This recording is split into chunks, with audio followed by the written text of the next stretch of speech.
Give me your take right now. When you're talking about businesses, and right now the focus or the emphasis on automations. Everybody's talking about automations. Yeah. And I'm a software owner. I'm also a consumer because I own a business, a home service business.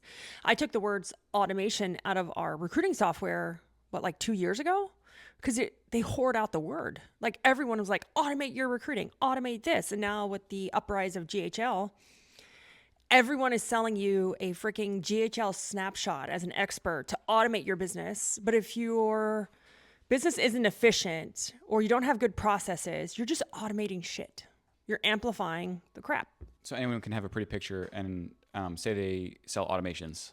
Yeah, they can say it. And we personally resell GHL for $1. Like we give that account to our Sell Convert Clean users, and then we use it in WooRecruit, but where we make our money in WooRecruit is with the service, right? With the people, the service, what we're doing. We use it to create speed. But I see so many of these GHL resellers. Anyone can be a freaking tech expert right now. Anyone. There's so much technology with AI, and the GHL resell is like the new, what is it? The MLM? Multi-level marketing platforms where like people are just reselling it to you because they're making money. They're like literally not trying to help you. So we give our GHL account for marketing away for $1 pre-built. Like you don't go do what you want. It's to help you. But we're not selling this dream of automation, because if you have nothing to automate, or you have really, really bad processes, or you have no processes, then either you're automating crap or you have nothing to automate. So I think the word automate is overused right now. And you have to really watch, what are you putting into these GHL accounts? What are you putting into these resellers? Because if you build your website on there, you lose your website, most likely, if you don't stay with them. And so there's different ways to take this conversation. But personally, it's nauseating to see the amount of people who are now an expert because they have a snapshot to sell you. Okay, but for the business owners out there, in the frame of mind, is me automating something is better than not doing anything? Not true. Because what if you're automating inefficiencies? What if you're automating the chaos? What if you're automating your disorganization? What if you're automating your shitty sales process? That's not true. First, you need to practice the 1 layer deep method to make sure that I'm not, the whole buy back your time. You're not buying back inefficiencies. Is this a working process? Is it the easiest, simplest way to get to the end result? It's the action before the result. Then once you can achieve that and mark those boxes off, then can you go automate it? But you also can't necessarily buy someone else's automations, because how do you know they're not shitty? Like, how do you know? I've bought like somebody's automations for like a 12-month newsletter for my cleaning company, and it was horrible. It was like the most mundane, general, neutral newsletter you could ever buy. I don't think it did anything, nor did anyone ever open it. So I bought their crap, then automated it in my business, which created more crap that I automated. So let me ask you this then.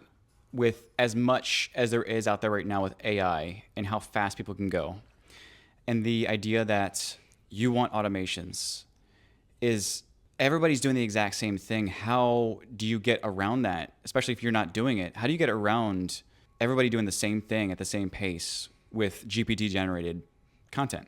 Well, I think there's a bunch of different ways to go. First, your content, your automations have to have personality.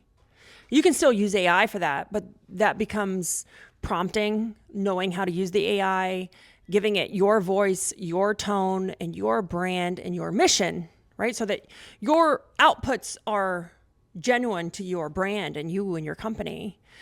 So, there's that side of it too. So you can still use tech and automations, but where I get upset is like, just don't go blindly buy something from someone because they're reselling it, because they're selling you this far-fetched dream that you can automate your business and have freedom. Because if that wasn't that easy, everyone would be a fucking millionaire. Everyone. They're selling you a lie. And so you have to do the work up front. You have to make sure the processes are there and not automated, right? You have to make sure your tone is there. You know what your branding is. You know what your marketing is. You have your processes. And then you go find the tech, the AI, the automations to help you speed that up. They can help you create them, but you still have to have a sense of what they are. AI isn't going to tell you what your tone is, what your mission is. AI is not going to tell you what your vision is. You have to get that down first. And that's that self-work, deep work. And then you can go find a person or an AI to help accelerate that. But if you're just buying blindly to like the lie of automate your business, buy my GHL account, buy my snapshot. Again, I'm not talking crap about GHL. I'm actually talking more crap about the resellers selling this lie, is that it has to have some customization to you. It has to have your tone. If you are just thinking you're buying the solution, it's not the case. We have a friend who marketing company, and we noticed that he mentioned we're now offering customized marketing for you because that is the future, because everyone looks the same right now. Customization, tone, personality is where AI and tech and snapshots and automations have a hard time. Once you get that down, then yeah, you can automate it. And I think we're going to get in a world of more and more where customization is more important. Personality, empathy, caring for your customer versus just let me automate it. So where do you see the future of consumers going now with this flood of automations? I see it going back. I just had a great meeting with one of my great friends, Dom, last weekend. I flew to Chicago for a couple days, and we were talking about like Facebook, Google AdWords. Everything is flooded right now. Every cleaning company, power washing, window washing, even software companies are on Facebook and Google Ads like there's no tomorrow. It's flooded. And that's because it's easy now with tech, plugins, third parties, AI. But where we see it going is back to the old school. Everything is an evolution. And I actually think if you want to make an impact in your market locally, on a local level, you have to kind of go back to old school. Like me, we were all talking, again, I went to dinner with 3 other business owners, and we're talking about going old school, in-home estimates now, doing more print, because everyone's going to that tech world of an automated world where the consumer's becoming numb to it. Numb. I can tell you right now, if you looked at my phone, I'd have a million text messages and they're all automated, and I know they're automated, and I delete them. I don't even read them. And so we're going back to everything's an evolution. And because of the compression of technology and AI and white labels, we're going back to the era of almost like in-home estimates, print, yard signs, door hangers, because that's going to be the differentiator between me and my competitor right now, because my competitor is online. So who's not online? The people that want to make a difference, the people that are growing and scaling and pivoting. And so we see that. And yes, I'm still going to use online. I'm still going to use GHL, but it's that where I'm getting upset is that you're reselling a dream that doesn't exist.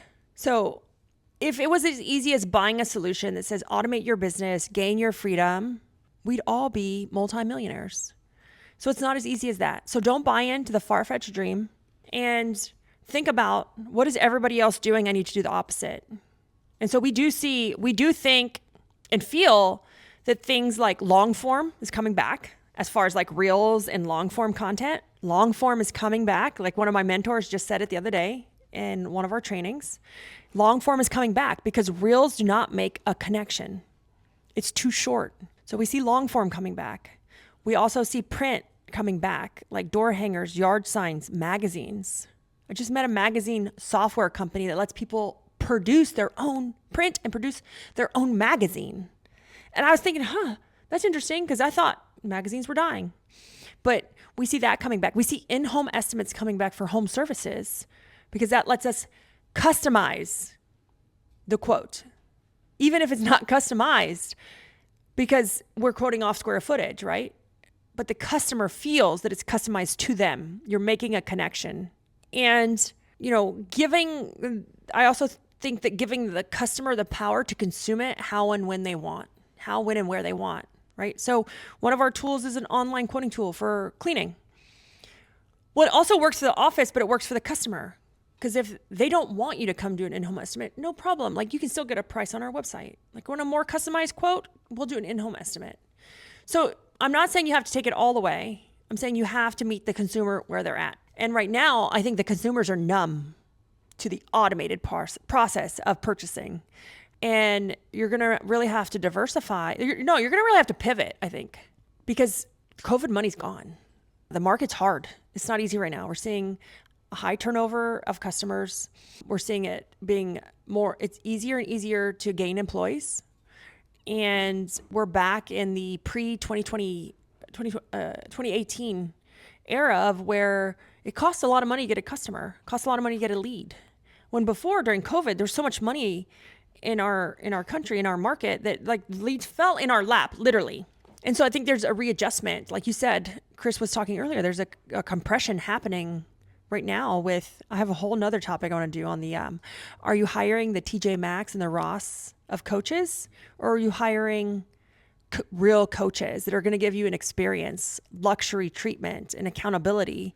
Or are you settling for the TJ Maxx of coaches? And we see coaches popping up everywhere, like, because of, again, technology. And that's for a whole nother topic. But anyone is an expert with AI. Anyone is an expert if they can white label a product. And so now our market, whether you own a business or you're a consumer, is flooded with a bunch of freaking experts, right? But you have to ask yourself, if you're that coach, do you want to be an expert, or do you want to be a generalist, or do you want to be a specialist? And then for the consumer, and here's what I find interesting, is you're turned off by that automation as the consumer. Oh, it's an instant. You know it instantly. So why would you do that to your customers? So yes, there are some automations that are great. Like, we have a short-term lead sequence, we have newsletters. The newsletters are custom. They're written on my tone, my voice. They're not an article I bought from somebody. They're not an automation that I went and purchased from someone. They're things that we made in-house that represented our company and our tone and our message. So what you're saying is really two themes is, number one is connectedness. Mm-hmm. And number two is customization, is to make sure that this new era is focusing on connecting and customizing. Yes, connecting and customizing. Because if you're not customizing, your message is going to fall flat. It's going to fall short. And we're seeing that in WooRecruit, like with our customers. It was a buy it for you, done for you process. And that was a great starter if you don't have anything. But as people learn and grow, they want to change it and modify it to their needs. And for a long time, we pushed against it, and we learned our lesson. Like, no, like, let's customize it for you. You're the business owner. I don't want to tell you how to do your business. I don't want to tell you how to run. I wouldn't want anyone to tell me how to run my business. And so we learned that over the last year or two. And now, like with WooRecruit, we offer customization. Like, you want to build out your whole process, we'll build it for you. You want to change it, we'll change it for you. Like, no problem.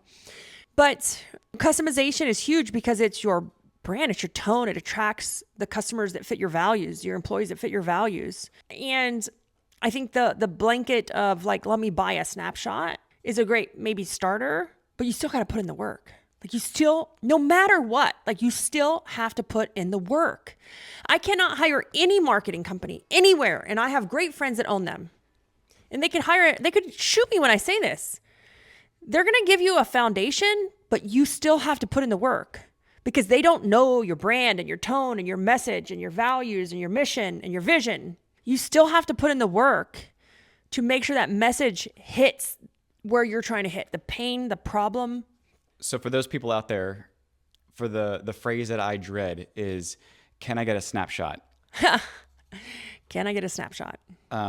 So what you're saying is that we need to really make sure that if you're asking that question, that there's due diligence after that in making sure that it's your tone and it creates a sense of connectedness. Otherwise, it just falls flat in the noise. Yeah, like for everyone who for everyone who signs up for Sell Convert Clean, we gave them a GHL account for $1, right? And I gave them everything I had in the WooRecruit sub account. And I purposely left Organize It. I'm sorry, not Woot Recruit. Wrong company. Too many companies. I gave everyone everything I had in the Organize It company. But I purposely left my tone and my brand, everything in there on purpose. And Chris, you asked me, you're like, are you sure you want to leave the Organize It stuff in there? I'm like, yeah.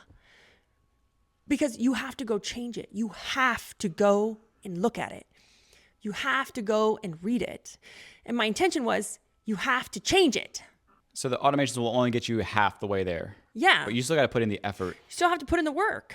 And there was a great question that come up in one of the groups. I need a new website. Like, where do you recommend I build a website? And everyone's like, this platform, that platform. And I'm like, I wouldn't recommend those. They're great for funnel pages, but not for your core website. Your core website, you need to own it.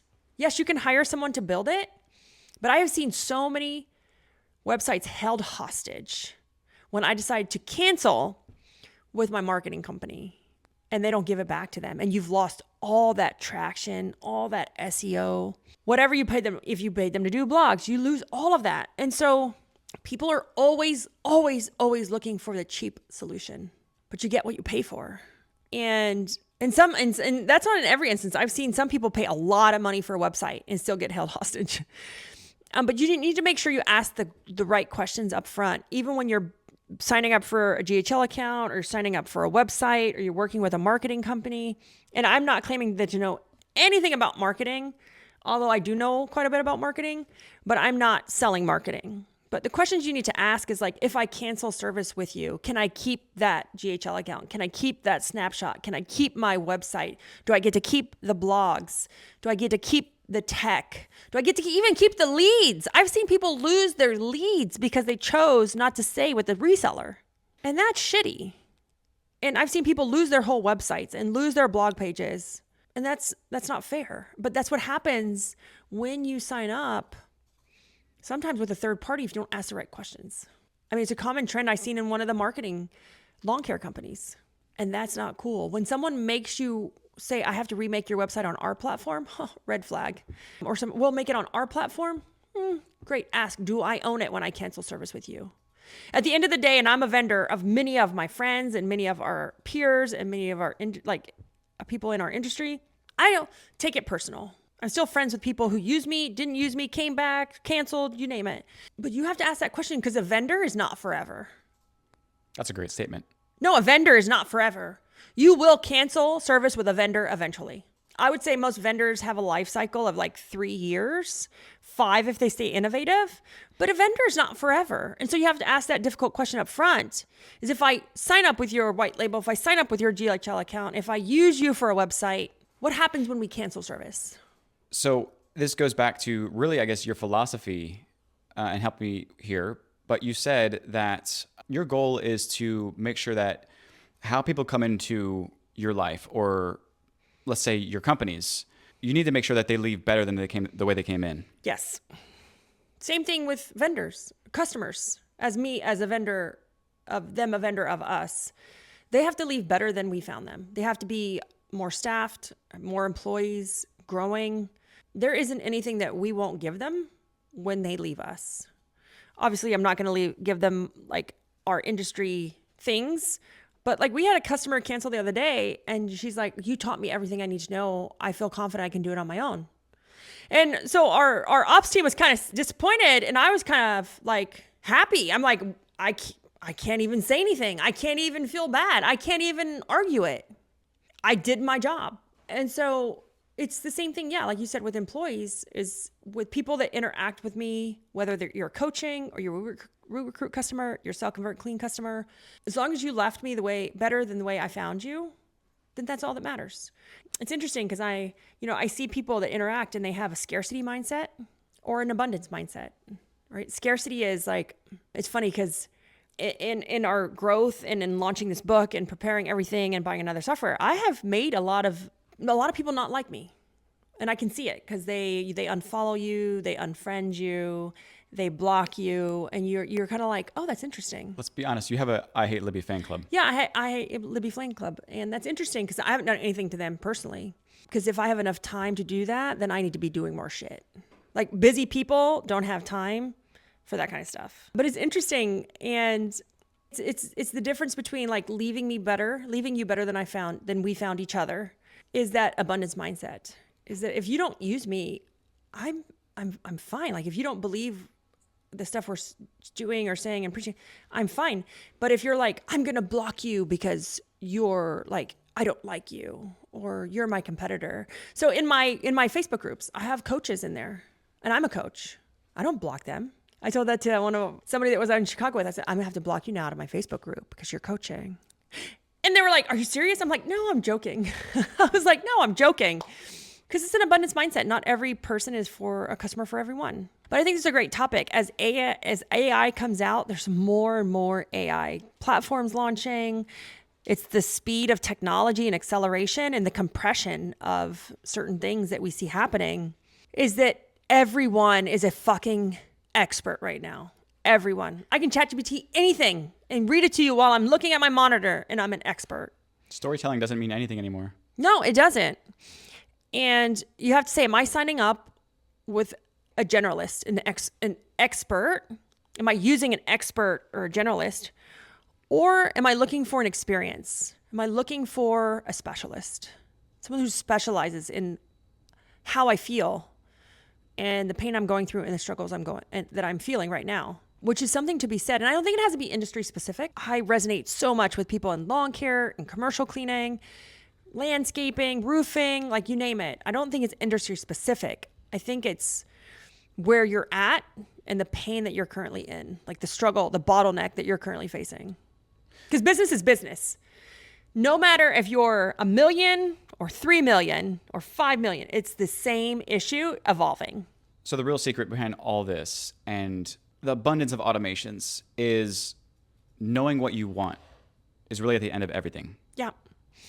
And I mean, you could ask a lot of business owners, they don't know what they want. They don't know. And that's like that deep work, because either they don't think they deserve it.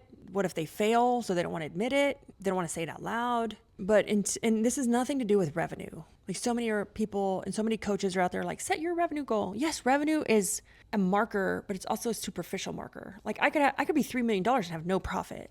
So what does that matter? So I think revenue is a superficial marker or an ego marker versus like, what do you really want? As in for yourself and your family and your kids and your marriage and your employees versus I want to be $3 million. It's superficial. It's an easy out when I say 3 million versus doing that deep work and saying like, oh my God, I can't get to next level leadership until I do this.